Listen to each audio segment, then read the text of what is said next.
Assalamualaikum warahmatullahi wabarakatuh. Alhamdulillahirabbil alamin wa bihi nasta'inu ala umurid dunya waddin. Wassalatu wassalamu ala asyrafil anbiya'i wal mursalin sayyidina wa maulana Muhammadin wa ala alihi wa sahbihi ajma'in. Amma ba'du. Alhamdulillah, segala puji bagi Allah yang sampai saat ini kita masih diberi kesehatan, keselamatan, dan hati yang lapang untuk bisa duduk di majelis yang penuh berkah ini. Salawat serta salam semoga tetap tercurahkan kepada Nabi Muhammad SAW, kepada para keluarganya, para sahabatnya, dan seluruh umat Islam hingga akhir zaman. Teman-teman baiki yang dirahmati oleh Allah, kalau kita lihat kehidupan sekarang, banyak orang yang bisa membangun rumah, tapi belum tentu bisa membangun keluarga dengan baik. Banyak orang yang sibuk bekerja, tapi belum tentu bisa membahagiakan orang di rumah. Kadang ada orang yang rumahnya mewah tapi hatinya sempit. Dan ada juga yang yang hartanya banyak tapi kasih sayangnya kurang. Nah, pada kesempatan kali ini saya akan memberikan sedikit tips untuk bekal kepada kalian yang akan menjadi calon ayah, calon ibu, calon kepala keluarga, dan calon pendidik utama bagi anak-anak kalian nanti.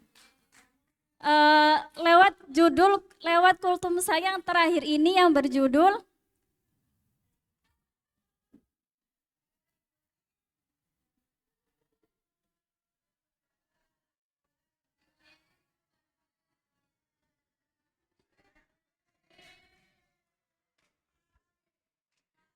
keluarga bahagia. Apalagi yang habis dari Becky yang mau lanjut ke jenjang pernikahan, bisa disimak sampai selesai ya. Jadi teman-teman, menikah itu bukan hanya tentang memikirkan bahagianya atau enaknya saja, tapi memikirkan bagaimana membangun keluarga ini menjadi keluarga bahagia. Menurut Profesor Abi Quraish, keluarga bahagia itu bukan hanya sekedar ada ayah, ibu, dan anak yang dalam satu rumah. Tapi keluarga bahagia itu yang dapat menjalankan 7 fungsi utama. Yakni yang pertama adalah fungsi keagamaan.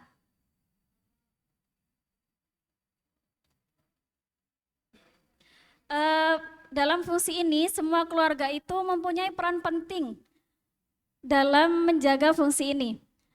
Itu artinya keluarga merupakan tempat pertama dalam mengenal Allah. Di rumah anak bisa belajar agama pun dimulai dari keluarga. Untuk itu peran orang tua itu menjadi teladan bagi anak dalam ibadah dan berperilaku dan mengajarkan hal-hal yang baik. Dan untuk anak itu mengikuti apa yang telah diajarkan dan menerapkan hal tersebut. Jadi kalau suasana rumahnya itu menghidupkan agama seperti selalu sholat berjamaah, ada nasihat-nasihat yang baik, selalu dibacakan Al-Quran, maka suasana rumah akan menjadi lebih tenang. Untuk itu peran orang tua harus saling mengingatkan dalam kewajiban beragama, saling mendukung dan berkontribusi. Sebagaimana Allah berfirman dalam Quran surah At-Tahrim ayat 6, dijelaskan bahwa kita diperintahkan untuk menjaga diri kita dan keluarga kita dari api neraka. Yakni dengan membina dengan agama, salah satunya dengan mengajarkan atau mengamalkan ibadah, adab, dan menghindari perbuatan yang buruk. Yang kedua adalah fungsi cinta kasih.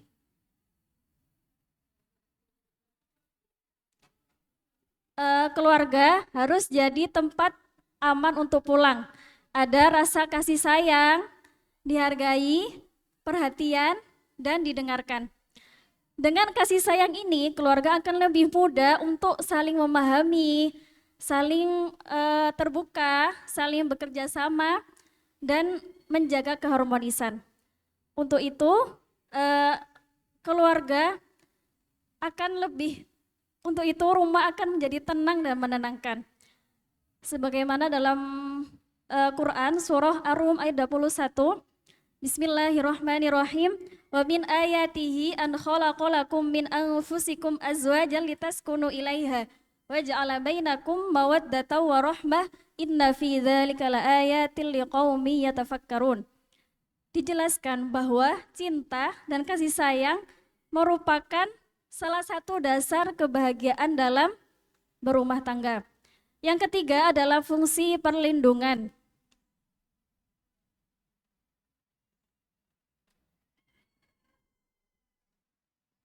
Dalam peran ini, keluarga harus melindungi, mengamankan, dan menjaga semua anggota keluarga dari berbagai macam bentuk bahaya. Sebagaimana dalam firman Allah dalam surah An-Nisa, yakni ar-rijalu qawwamuna 'alan nisa. Para ahli tafsir memaknai ayat ini dengan tugas suami adalah menjaga keluarganya atau istrinya. Sama juga. Lanjut fungsi yang keempat, yakni fungsi ekonomi.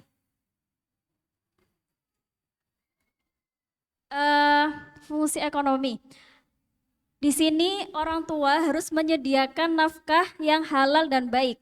Islam menyediakan bahwa Islam menekankan akan pentingnya untuk tidak boros dan mengelola rizki mengelola rizki sesuai kebutuhan.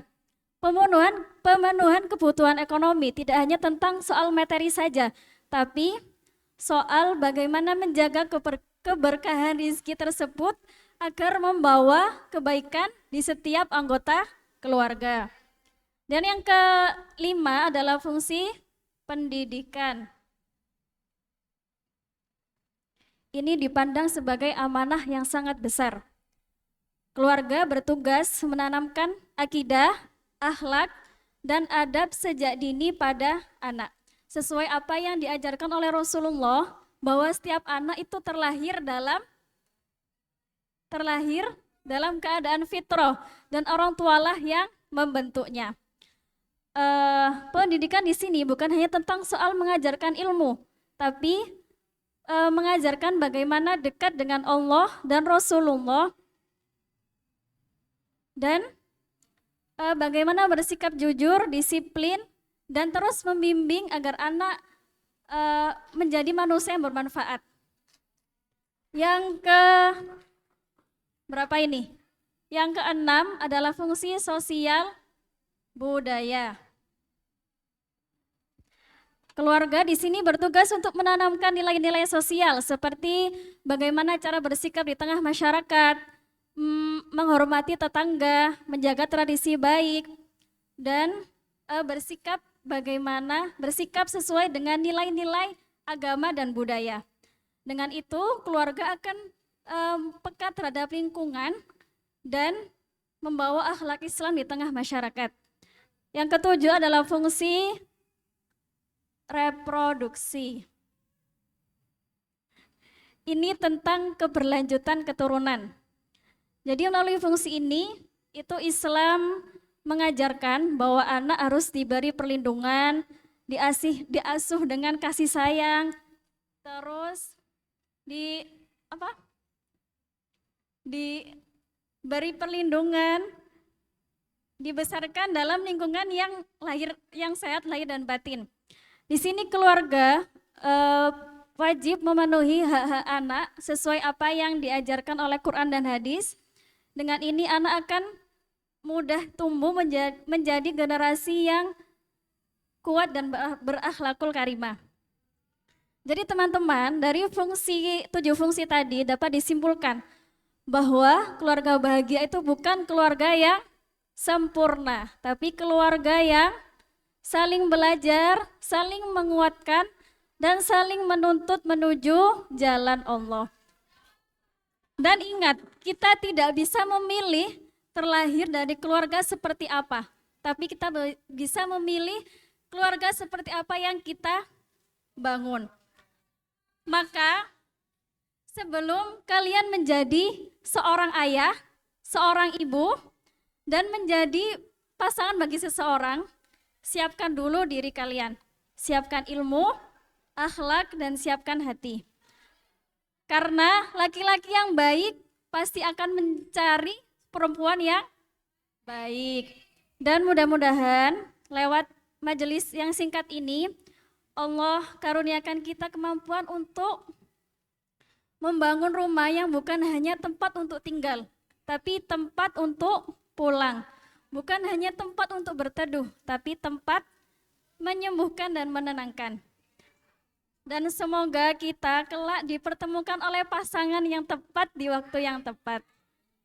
Akhirul kalam, ihdinas siratal mustaqim, tsumma assalamualaikum warahmatullahi wabarakatuh.